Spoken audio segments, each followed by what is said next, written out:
Mōhi o te Māori ka maiangi tōmua te whetū I Iara.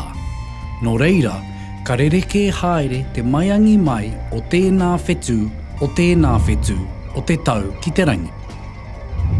Ko ngā whetū ka kitea I te raumati, ka rereke I ngā whetū ka kitea I te takurua.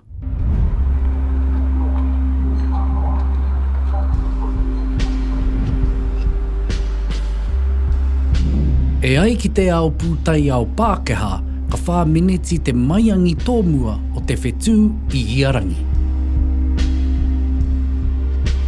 Ka pēnei nā te āmiotanga o te ao I te rā, ka rereke te nōhanga o te ao I tana āmiotanga, ka rereke te tirohanga ki ngā whetū.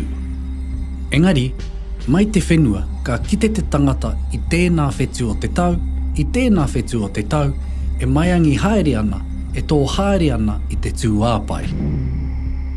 Hāngai ai tā te Māori mātai atu ki te whetū me te arango o te rā, hei whakatau I ngā kaupeko o te tau, hei whakamoe I te tau. Hei tauirake, ko te rewanga āmaru o takurua, hei tohu ki te Māori kua tai ki te takurua. Koinei I takurua ai tēnei kaupeka o te tau.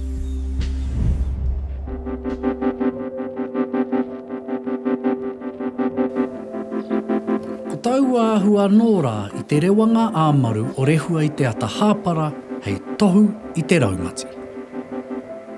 Ko te nōhanga o ngā whetū me te rā hei tohu I ngā kaupeka o te tau. Ka tohu I te tīmatanga me te huru mutunga o te hauhake kai.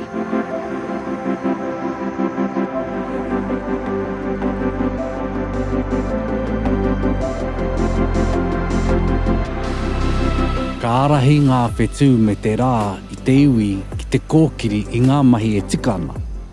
Mai te takahi te whenua, ki te mahi kai, ki te hika, tai rā anō ki te pakanga. I whai wāhi nui mai ngā whetū o te tau, ki te whakatau I ngā kaupeka o te tau, ki te whakamoe tau.